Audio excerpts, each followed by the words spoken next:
चलिए next MOT diagram किसका आता है, C2 का। तो चलो C2 का एमओटी डायग्राम बनाना स्टार्ट करो। ये हो गया C2 मॉलिक्यूल। बताओ इसका एमओटी डायग्राम क्या होगा। पहले तो कॉन्फ़िगरेशन लिख लो, क्या होगा 1s2 2s2 2p2। कौन सा डायग्राम बनेगा, with sp mixing, with sp mixing का। चलो बनाओ। तो जब इसका तुम डायग्राम बनाना स्टार्ट करोगे तो तुम्हारा डायग्राम कुछ इस तरीके का बनेगा। ये p मान लो और ये p ऑर्बिटल मान लो। तो नीचे क्या आ जाएगा, विद sp मिक्सिंग, ठीक है। ये ऐसे ही रहेगा और ये ऐसे रहेगा। तो ये क्या हो जाएगा, पाई 2px equal to pi 2py। और कितने इलेक्ट्रॉन है इसके, दो इलेक्ट्रॉन है।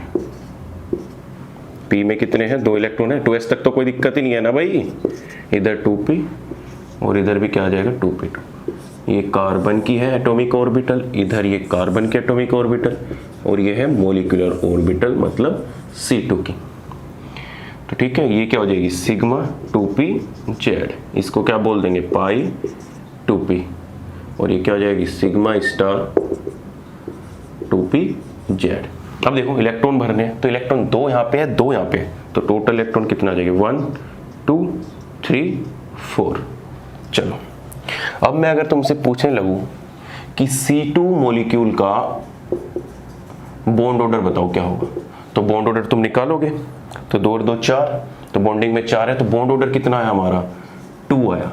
लेकिन अगर तुमने ध्यान से देखा हो यहाँ पे पाई 2px पाई 2py, मतलब कि जब हमारा C2 मॉलिक्यूल फॉर्मेशन हो रहा है, इसमें दोनों की दोनों क्या हो रही है, साइड वाइज ओवरलैपिंग हो रही है। दोनों की दोनों क्या हो रही है, साइड वाइज ओवरलैपिंग हो रही है। दोनों की दोनों क्या हो रही है, साइड वाइज ओवरलैपिंग। 2 इलेक्ट्रॉन यहाँ पे है और 2 इलेक्ट्रॉन इनकी ओवरलैपिंग में है।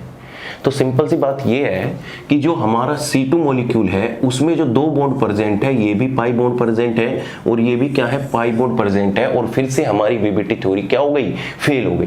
क्योंकि वीबीटी ने क्या कहा था, वीबीटी ने यही तो बोला था कि जब भी हमारे कोई 2 एटम प्रेजेंट होंगे, उन एटम में सबसे पहले सिग्मा फॉर्म होगा, उसके पाई बॉन्ड फॉर्म होगा। कभी भी 2 एटम के बीच में हमेशा पाई बॉन्ड नहीं मिल सकता, मतलब सिग्मा तो मिलेगा ही मिलेगा। लेकिन एमओटी क्या कहती है, चुप कर भाई, C2 मॉलिक्यूल में जो दोनों बॉन्ड होते हैं, दोनों के दोनों क्या होते हैं, पाई बॉन्ड होते हैं। और ये क्वेश्चन एग्जाम में आ चुका है।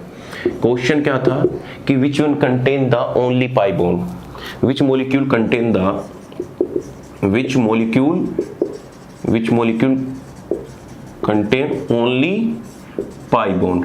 तो उसमें उसने एग्जांपल दे रखा था, उसने ऑप्शन दे रखा था कि B2C2 molecule, B option only C2 molecule, C option N2, D option O2। बताओ क्या दोगे इसका आंसर। तो इसका सिंपल सा आंसर क्या लगा दोगे तुम कि जो B2 और C2 ओनली 2 मॉलिक्यूल ऐसे हैं जो खाली पाई बॉन्ड को ही कंटेन करते हैं। भाई N2 में भी एक सिग्मा बॉन्ड होता है, ओनली C2 कैसे बोल सकते हो जब B2 में भी पाई बॉन्ड होता है। O2 में तो होता ही है एक सिग्मा बॉन्ड। तो हमारी कहानी कहां से होगी, इस तरीके से होगी। बताओ कैसा नेचर होगा, डायमैग्नेटिक होगा कि नहीं होगा, डायमैग्नेटिक नेचर। अब पॉइंट ये है कि जो ये C2 मॉलिक्यूल है, समझते रहना, मैं इधर ही एक्सप्लेन कर रहा हूँ, सारी चीजें उतारते रहो और लिखते रहो। अगर हमारा ये C2 मॉलिक्यूल है, दोनों पाई बॉन्ड प्रेजेंट है, तो अगर मैं तुमसे कंपेयर करने की बात करूं कि ये हमारा C2 मॉलिक्यूल है और ये हमारा क्या है, एल्कीन है, ये क्या है, हमारी एल्कीन है। मतलब मैं सिंपल सी बात करूं, ये क्या हो गया, डाई एटॉमिक मॉलिक्यूल हो गया, और ये हमारा क्या हो गया, पॉली एटॉमिक मॉलिक्यूल हो गया कि नहीं हो गया। अब अगर मैं तुमसे पूछूं what is the difference between 2 molecule, तो तुम हाइड्रोजन को छोड़ के मुझे बताओ कि ये जो रीजन है उसके पास भी 2 बॉन्ड प्रेजेंट है, इसके पास भी 2 बॉन्ड प्रेजेंट है, तो दोनों में डिफरेंस क्या है। जो C2 मॉलिक्यूल है इसके पास 2 पाई बॉन्ड प्रेजेंट है, और जो हमारा C2H4 मॉलिक्यूल है इसके पास 1 सिग्मा प्लस के 1 पाई बॉन्ड प्रेजेंट है। पहला डिफरेंस तो ये हो गया। दूसरा डिफरेंस ये हो गया कि जो इसका पाई बॉन्ड है, इसका पाई बॉन्ड स्ट्रॉन्ग है, इसका पाई बॉन्ड क्या है, स्ट्रॉन्ग है। लेकिन इस केस में सिग्मा और पाई में सिग्मा बॉन्ड ज्यादा स्ट्रॉन्ग है पाई बॉन्ड से। क्या है, सिग्मा बॉन्ड ज्यादा स्ट्रॉन्ग है पाई बॉन्ड से, इसमें क्या है, पाई बॉन्ड वीक है। बोलो रीजन क्या है, रीजन सुनो। मैंने तुम्हें क्या कहा था कि जब तुम्हारे पास पॉली एटॉमिक मॉलिक्यूल आएगा तो पॉली एटॉमिक मॉलिक्यूल में हम sp मिक्सिंग को इग्नोर कर देते हैं। क्या कर देंगे, sp मिक्सिंग को इग्नोर करेंगे। और जब sp मिक्सिंग को इग्नोर करेंगे तो हमारा केस कौन सा आ जाएगा, विदाउट sp मिक्सिंग। और विदाउट sp मिक्सिंग में हमारी 2pz ऑर्बिटल नीचे होती है और ये पाई 2px पाई 2py ऊपर होती है। तो जोन सी ऑर्बिटल हमारे नीचे होगी, तो मतलब इस केस में जब हमारी ऑर्बिटल फॉर्म होगी पॉली एटॉमिक में, ये ऑर्बिटल नीचे आएगी और नीचे आएगी तो इसका मतलब सिग्मा बॉन्ड फॉर्म होगा। और सिग्मा बॉन्ड क्या है, पाई ऑर्बिटल से लोएस्ट एनर्जी का है। इसका मतलब कि उस मॉलिक्यूल में सिग्मा बॉन्ड ज्यादा स्ट्रॉन्ग है पाई बॉन्ड से। लेकिन इस केस में तो पाई ऑर्बिटल नीचे है तो इसका पाई बॉन्ड ज्यादा स्ट्रॉन्ग होगा। बोलो हाँ कि ना। अगर मैं इन तीनों बॉन्ड की कंपेयर करने लग जाऊं तो इसका पाई बॉन्ड सबसे ज्यादा स्ट्रॉन्ग होगा इन दोनों की कंपेयर में। तो अगर मैं रिएक्शन करने के लिए भेजूं या कोई भी इलेक्ट्रोफिलिक रिएक्शन कराऊं या कुछ भी कराऊं, इस पे इलेक्ट्रोफाइल का अटैक कराऊं, एक तरफ ये बैठा हो एक तरफ वो बैठा हो, तो रिएक्शन उस पे जाएगी जल्दी, इस पे नहीं जाएगी। क्यों, क्योंकि उसका पाई बॉन्ड वीक है, इसका पाई बॉन्ड वीक नहीं है। पॉइंट क्लियर है तुम्हें, उसका पाई बॉन्ड वीक है, इसका पाई बॉन्ड वीक नहीं है, इसलिए रिएक्शन जो भी होगी जल्दी जल्दी उसी पर ही होगी। चलिए वही बात क्लियर, बहुत सारी क्लियर हुई। डायमैग्नेट हो गया, बॉन्ड ऑर्डर हो गया। चलो आगे चलते हैं। तो तुम्हें ये भी डिफरेंस पता लग गया कि VBT में और MOT में क्या डिफरेंस है। MOT के अकॉर्डिंग C2 मॉलिक्यूल में पाई बॉन्ड ज्यादा स्ट्रॉन्ग है, लेकिन C2H4 में हमारा सिग्मा बॉन्ड ज्यादा स्ट्रॉन्ग है कि नहीं है, सब तुम्हारे सामने है। चलो अगर मैं इसके आयन की बात करता हूं, किसके, C2 मॉलिक्यूल के आयन की बात, जैसे मैं यहां पे क्या लिख लेता हूं, C2 मॉलिक्यूल, इधर C2 पॉजिटिव, इधर C2 2 पॉजिटिव, इधर लिख लेते हैं C2 नेगेटिव और इधर क्या हो जाएगा C2 2 नेगेटिव। तो C2 के लिए हमने क्या बनाया है, अभी तो बनाया है, यही तो आया है इसके लिए पाई 2p और ये सिग्मा 2pz। C2 पॉजिटिव के लिए क्या आएगा बताओ, सबके लिए बॉन्ड ऑर्डर निकालो जल्दी। C2 पॉजिटिव के लिए क्या आएगा, मतलब एक इलेक्ट्रॉन क्या हो गया, गायब हो गया, तो 1 2 3 C2 पॉजिटिव के लिए आ गया। C2 2 पॉजिटिव के लिए क्या आएगा, तो C2 2 पॉजिटिव के लिए एक इलेक्ट्रॉन ही है, ठीक है। ऐसे ही अगर मैं तुमसे पूछने लगूं C2 नेगेटिव के लिए क्या आएगा, तो C2 नेगेटिव के लिए हमारा क्या हो जाएगा, इस तरीके का हो जाएगा। और C2 2 नेगेटिव के लिए हमारा क्या आ जाएगा, इस तरीके का हो जाएगा। बोलो हाँ कि ना, बोलो जल्दी। अब मैं अगर इनसे बॉन्ड ऑर्डर की बात करूं, बॉन्ड ऑर्डर, इसका बॉन्ड ऑर्डर कितना आ गया 3, मतलब इसमें क्या है 2 पाई प्लस के 1 सिग्मा बॉन्ड प्रेजेंट है। बोलो है कि नहीं है, इस वाले में।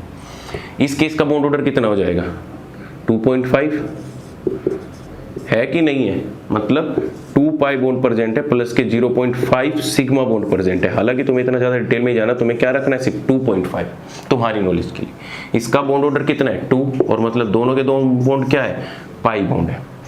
इसका बॉन्ड ऑर्डर कितना हो गया 1.5। देखो अब तुम बॉन्डिंग एंटी बॉन्डिंग करोगे तो सिंपल से एक इलेक्ट्रॉन का, मैं तो एक इलेक्ट्रॉन का हाफ माइनस कर दो तो कितना हो गया 1.5 पाई बॉन्ड है। और इसमें कितना हो जाएगा हाफ पाई प्लस के हाफ पाई बाय बॉन्ड। तो तुम्हें ऐसे भी क्वेश्चन पूछ सकता है कि आइसो इलेक्ट्रॉनिक स्पीसीज कौन सी है, तो आइसो इलेक्ट्रॉनिक C2 2 पॉजिटिव, जैसे C2 2 पॉजिटिव आइसो इलेक्ट्रॉनिक है, आइसो इलेक्ट्रॉनिक है किसके साथ, B2 मॉलिक्यूल के साथ। बोलो है कि नहीं है, जितने इलेक्ट्रॉन B2 में है इतने ही हमारे C2 में, तो ओवरऑल इलेक्ट्रॉन काउंट कर लिया करो, ठीक है। अब देखो पॉइंट ये है कि जो ये कहानी है C2 2 नेगेटिव, इसको मैं अगर लिखना चाहूं तो इस फॉर्म में लिख सकता हूं। भाई यही तो होगा, 3 बॉन्ड का मतलब यही तो होता है, C2 के बीच में 3 बॉन्ड प्रेजेंट है, तो इस मॉलिक्यूल को हम कार्बाइड बोलते हैं। क्या बोलते हैं? कार्बाइड। मेन ग्रुप एलिमेंट में इन कार्बाइड की प्रिपरेशन और इनसे रिलेटेड क्वेश्चन मैंने सारे डिस्कस कर रखे हैं। तो जब तुम मेन ग्रुप एलिमेंट देखोगे तो फिर से इससे मुलाकात होगी कार्बाइड से।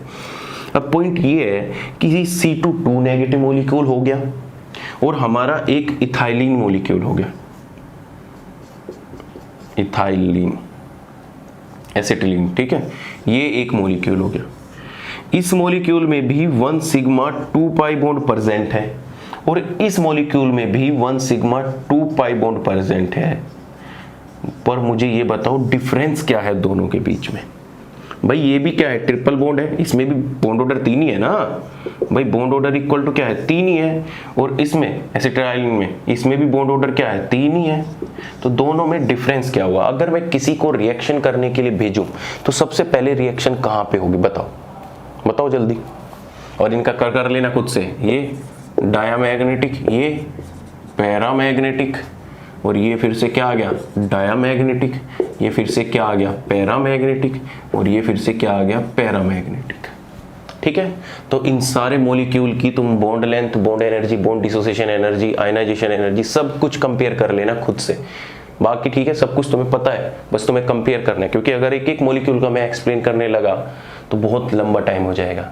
एक बार कंसेप्ट समझा दिया, अब क्या करना है? आयनाइजेशन एनर्जी पूछे, तुम्हें पता है जितना ज्यादा इफेक्टिव न्यूक्लियर चार्ज बढ़ेगा इतनी आयनाइजेशन एनर्जी हाई होगी। तो सबसे ज्यादा आयनाइजेशन इसकी, उसके बाद इसकी, उसके बाद इसकी, फिर इसकी, फिर इसकी। ऐसे अगर बॉन्ड लेंथ की पूछने लगे तो बॉन्ड लेंथ में सबसे पहले क्या देखोगे?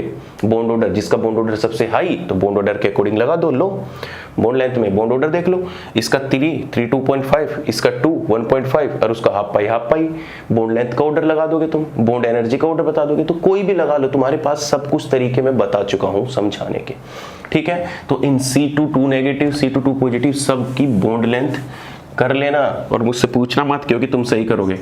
बॉन्ड लेंथ कैसे लगाओगे? इनका ऑर्डर लगाना है, बॉन्ड एनर्जी का ऑर्डर लगाना है, फर्स्ट, सेकंड, थर्ड, तीसरा किसका लगाना है?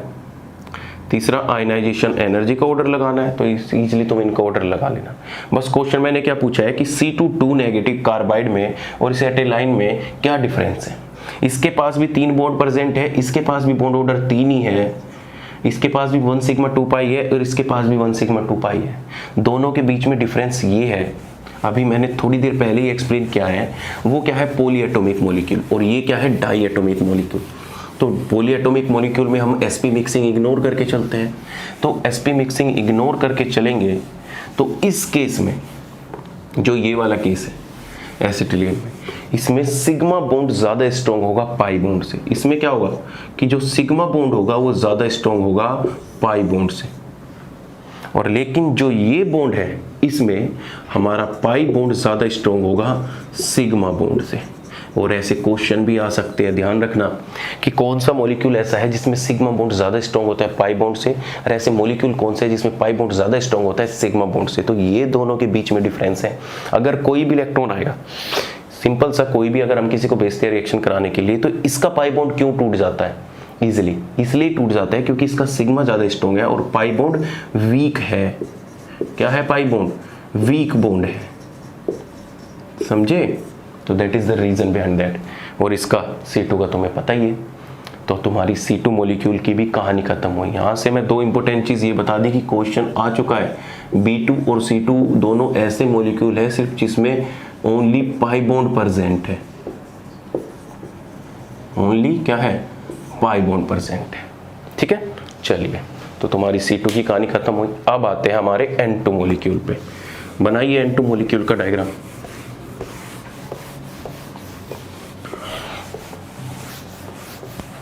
बताओ क्या होगा N2 मॉलिक्यूल का? तो तुम्हारा क्या? N2 मॉलिक्यूल का डायग्राम। तो N2 मॉलिक्यूल के लिए कॉन्फ़िगरेशन तुम्हें पता है, 1s2 2s2 2p3। अब देखो,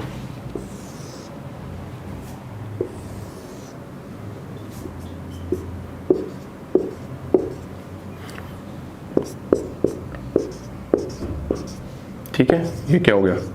2p3, ये भी क्या हो गई? 2p3। ये n एटम की है, ये भी क्या होगी n एटम की, और ये क्या होगी N2 मॉलिक्यूल की।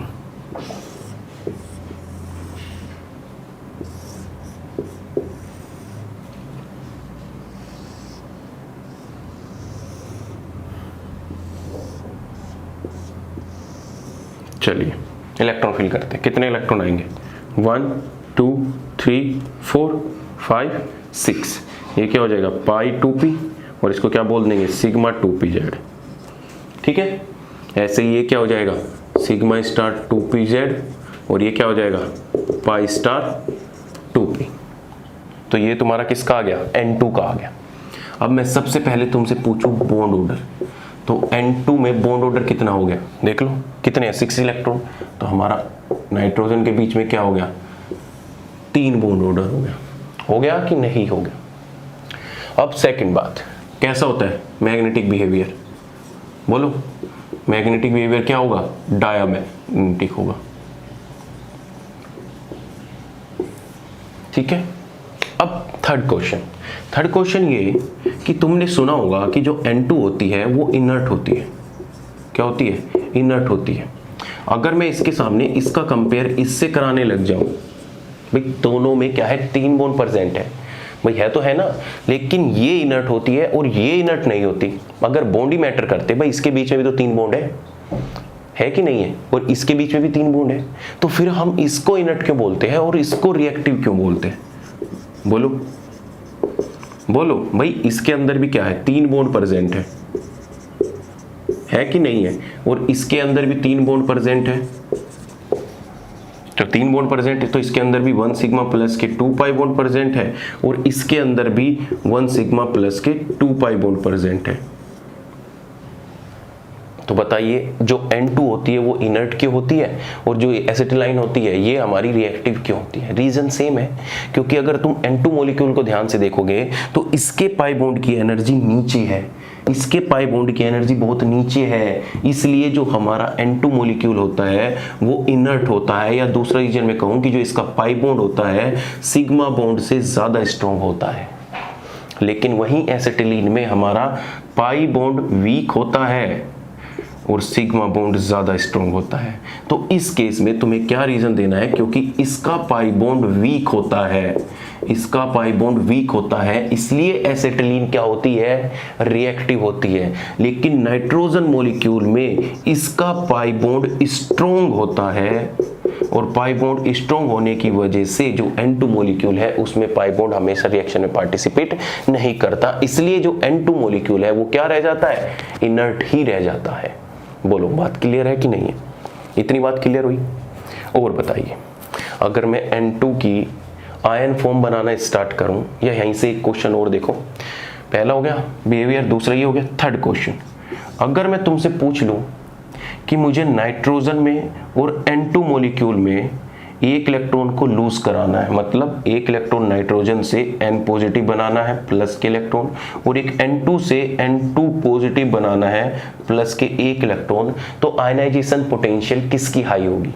तो बिल्कुल सही है, मान लिया, देखो ध्यान से देखो ध्यान से, ये क्या हो गया हमारे N एटम का हो गया, और ये हमारा किसके लिए हो गया N2 मॉलिक्यूल के लिए होगा। ये इसकी क्या है होमो है, और एटॉमिक ऑर्बिटल क्या है यहाँ पे प्रेजेंट है।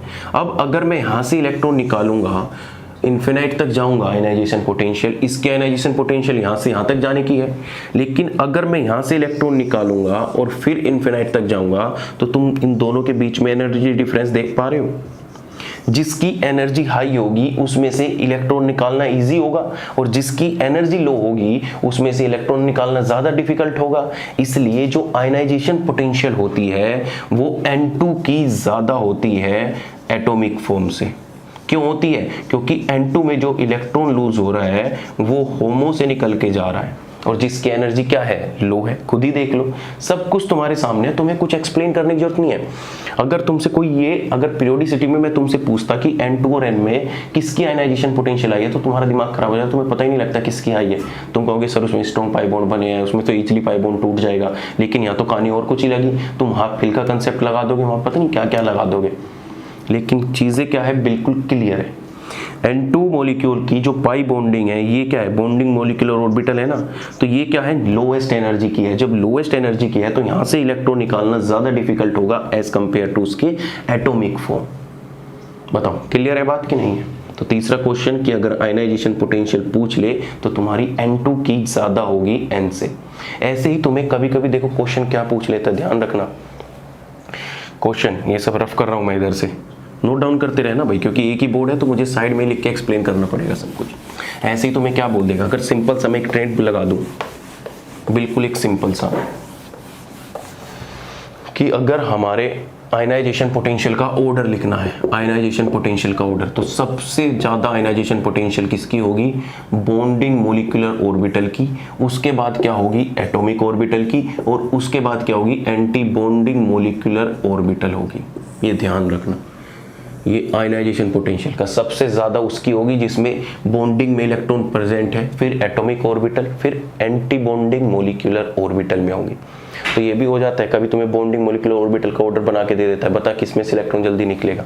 तो ऐसे बहुत सारे मॉलिक्यूल दे देना तुम्हें बना के, अगर जिसमें से इलेक्ट्रॉन बॉन्डिंग मॉलिक्यूलर ऑर्बिटल से जा रहा होगा, जिसमें इससे इलेक्ट्रॉन लूज हो रहा होगा, उसकी आयनाइजेशन पोटेंशियल हमेशा तुम्हें हाई ही मिलेगी, और जिसमें एंटी बॉन्डिंग मॉलिक्यूलर ऑर्बिटल होगा उसकी आयनाइजेशन एनर्जी या आयनाइजेशन पोटेंशियल हमेशा लोएस्ट ही मिलेगी। क्या मिलेगी, हमेशा लोएस्ट ही मिलेगी। बताओ बात क्लियर है। चलिए तो अब हम दूसरा पार्ट करते हैं इसके आयन की फॉर्म का। तो अगर मैं इसके आयन बनाने स्टार्ट करूं नाइट्रोजन के, ये क्या लिख देता हूं N2, यहाँ पे क्या लिख दिया N2 पॉजिटिव, N2 2 पॉजिटिव, और इधर मैं अगर इसके आयन बनाऊं N2 नेगेटिव और N2 2 नेगेटिव, तो इसका बॉन्ड ऑर्डर कितना हो गया 3 हो गया।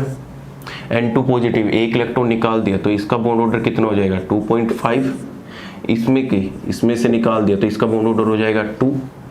अब देखो ध्यान से, N2 नेगेटिव, N2 नेगेटिव का मतलब क्या हो गया कि यहाँ तक इलेक्ट्रॉन तो फिल हो गए, दूसरा इलेक्ट्रॉन कहाँ चले जाएगा, इसमें पाई एंटी बॉन्डिंग में चला जाएगा, तो इसका बॉन्ड ऑर्डर भी कितना हो जाएगा 2.5, और इसका बॉन्ड ऑर्डर फिर से एक इलेक्ट्रॉन यहाँ पे आएगा तो इसका बॉन्ड ऑर्डर भी कितना हो जाएगा 2.0।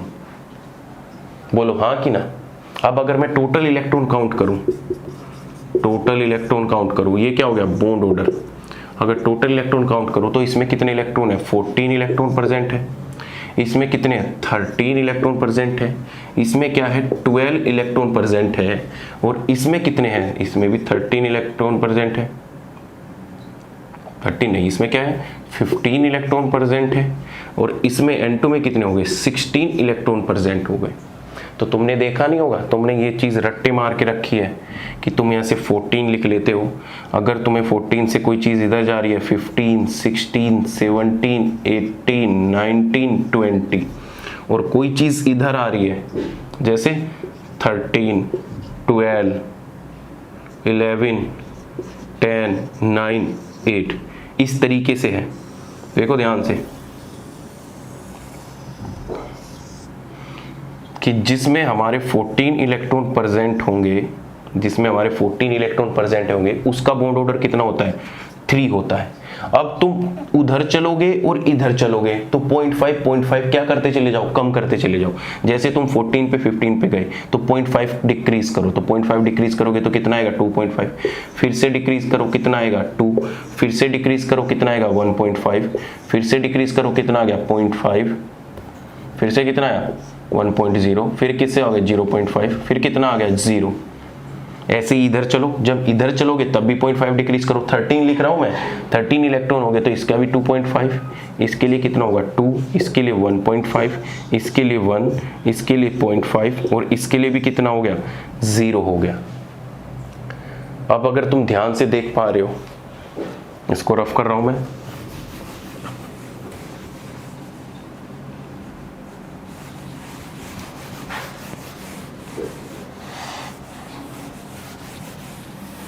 देखो अगर तुम ध्यान से देख पा रहे हो तो सबसे पहले जो हमारा एक सिस्टम मिला था 4 इलेक्ट्रॉन सिस्टम, फिर हमारा 8 इलेक्ट्रॉन सिस्टम और एक हमारा 20 इलेक्ट्रॉन सिस्टम। इन तीनों सिस्टम में जो हमारा बॉन्ड ऑर्डर आ रहा है वो इक्वल टू 0 आ रहा है। मतलब एक ऐसी स्पीसीज जिसमें 4 इलेक्ट्रॉन प्रेजेंट हो या 8 इलेक्ट्रॉन प्रेजेंट हो या फिर 20 इलेक्ट्रॉन प्रेजेंट हो, वो species does not exist, does not exist. दूसरा, तुम्हें बॉन्ड ऑर्डर ज्यादा एटॉम मॉलिक्यूल देखो, मॉलिक्यूल में देखते ही तुरंत बता दो, लेकिन तुम क्या करते हो, ये फॉर्मूला हर जगह अप्लाई कर देते हो, हर जगह। ये सबसे फॉर्मूला जो बेस्ट है निकालने का, वो होमो एटॉमिक मॉलिक्यूल के लिए बेस्ट है। क्या है? होमो एटॉमिक मॉलिक्यूल के लिए बेस्ट है कि तुम होमो एटॉमिक मॉलिक्यूल जैसे A2 टाइप मॉलिक्यूल होगा, अगर उनका बॉन्ड ऑर्डर इस तरीके से निकालते हो कि उनमें अगर 14 इलेक्ट्रॉन है तो मैक्सिमम बॉन्ड ऑर्डर कितना हो सकता है? 3 हो सकता है। अब तुम 14 से एक इलेक्ट्रॉन आगे बढ़ाते चले जाओगे तो वो एंटी बॉन्डिंग में चले जाएंगे। अगर तुम इधर आओगे तो हमारे बॉन्डिंग से इलेक्ट्रॉन डिक्रीज होंगे। तो कैसे भी करोगे, तुम 3 से उधर जाओगे तब भी हमारा बॉन्ड ऑर्डर डिक्रीज होगा, इधर आओगे तब भी बॉन्ड ऑर्डर डिक्रीज होगा। रीजन क्या है? क्योंकि जब तुम इस डायरेक्शन में जा रहे हो, 14 से आगे इलेक्ट्रॉन इंक्रीज कर रहे हो, तो तुम्हारे एंटी बॉन्डिंग में इलेक्ट्रॉन बढ़ रहे हैं। देखो साइड में तुमने डायग्राम बना रखा है, उसमें खुद ही पता लग जाएगा। जैसे ही तुम 15 इलेक्ट्रॉन डालते हो, वो कहां पे जाता है? एंटी बॉन्डिंग में। तो इधर जाने से एंटी बॉन्डिंग में इलेक्ट्रॉन इंक्रीज हो रहे हैं, एंटी बॉन्डिंग में इलेक्ट्रॉन इंक्रीज हो रहे हैं, जिससे हमारा बॉन्ड ऑर्डर क्या हो रहा है? डिक्रीज हो रहा है।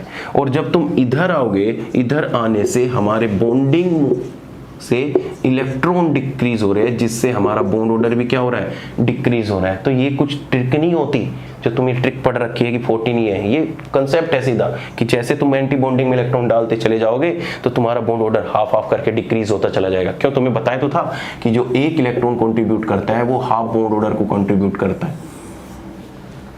तो एक इलेक्ट्रॉन ही कम हो रहा है उधर, तो एक इलेक्ट्रॉन जैसे जैसे तुम बढ़ाते चले जाओगे एंटी बॉन्डिंग में, तो हमारा हाफ बॉन्ड ऑर्डर डिक्रीज होता चला जाएगा। ऐसी बॉन्ड इसमें बॉन्डिंग में घटाते चले जाओगे एक एक इलेक्ट्रॉन, तो तुम्हारा इसमें भी बॉन्ड ऑर्डर डिक्रीज हो जाएगा। बोलो कंसेप्ट सही है कि नहीं है? लेकिन तुम इसे हर मॉलिक्यूल में लगा देते हो मैक्सिमम। अगर मैं तुम्हें बोल दूं कि BF मॉलिक्यूल का बॉन्ड ऑर्डर बताओ, तो तुम डायरेक्ट क्या करोगे? सर इसका 5 है और इसका 9 और 5 14 और बॉन्ड ऑर्डर आ गया 3, तो गलत है। क्या है? गलत है। हर जगह ये रूल नहीं लगता, लेकिन मैक्सिमम अगर तुम लगाओगे, जैसे मैं तुम्हें CO मॉलिक्यूल का बोल दूं, तो CO मॉलिक्यूल का कार्बन का कितना हो गया? 6, इसका कितना हो गया? 8, 8 और 6 14, कितना आ गया? 14 इलेक्ट्रॉन। तो इसका बॉन्ड ऑर्डर कितना हो जाएगा? 3 हो जाएगा। लेकिन एक्चुअल में CO मॉलिक्यूल का क्या 3 नहीं होता, कितना होता है? 2.68 या 2.7 के अप्रोक्स होता है। लेकिन हम लिखते कितने हैं? 3 बॉन्ड ऑर्डर लिखते हैं। वो सब आगे डिस्कस करेंगे। तो मैं ये बता रहा हूँ कि अगर कोई तुमसे बोल दे या तुमने जोर लगा दिया इस बात पे कि नहीं ये सीक्वेंस हर किसी मॉलिक्यूल के लिए फॉलो होगी, तो ये जरूरी नहीं है। लेकिन इतना श्योर है कि जो होमो एटॉमिक मॉलिक्यूल होंगे, उनके आयन होंगे, उनके कटायन होंगे, उनके लिए ये चीज हमेशा सही होगी। लेकिन हेटेरो एटम में तुम्हें चीज़ों को ध्यान से रखना होगा। जैसे मैंने तुम्हें BF मॉलिक्यूल दे दिया, इसके बीच में 3 बॉन्ड बनाएंगे क्या? नहीं बनते इसके बीच में। तो ऐसा जरूरी नहीं है कि तुमने 3 बॉन्ड बना दिए, ठीक है? तो तुम्हें इस चीज़ को ध्यान रखना है। और बताइए, अब कुछ नहीं करना, बस N2 मॉलिक्यूल, N2 नेगेटिव, सबका बॉन्ड ऑर्डर, सबकी ये सब कुछ अरेंज कर ही दिया। अब तुम्हें क्या करना है? जो तुम्हें बताया था, N2 positive, N2 2 positive, N2 negative, N2 2 negative, इन सब की बॉन्ड लेंथ को कंपेयर करना है, बॉन्ड एनर्जी को कंपेयर करना है, आयनाइजेशन एनर्जी को कंपेयर करना है। तो इजीली तुम कर लोगे, क्योंकि तुम्हें बॉन्ड ऑर्डर का इनका पता है। हर किसी का मैग्नेटिक बिहेवियर करके देखना, हर किसी का मैग्नेटिक बिहेवियर करके देखना, और इन सारे मॉलिक्यूल को फिर C2 पॉजिटिव उन सब से कंपेयर करके देखना, तुम्हें बहुत मजा आएगा। ठीक है, बोलो हाँ कि ना? तो हमारी कहाँ तक की? नाइट्रोजन तक की कहानी खत्म हो गई। अब बात करते हैं अपने ऑक्सीजन मॉलिक्यूल पे। तो जैसे ही हम नाइट्रोजन से ऑक्सीजन पे कूदेंगे तो हमारी तो sp मिक्सिंग खत्म हो जाएगी। तो उसके लिए डायग्राम क्या आएगा? डिफरेंट आएगा। भाई ऑक्सीजन के लिए डायग्राम डिफरेंट आएगा कि नहीं आएगा? बोलो। क्योंकि उसमें जो एनर्जी गैप है 2s2p का बहुत ज़्यादा हाई हो जाता है, जिसकी वजह से sp मिक्सिंग नहीं हो पाती।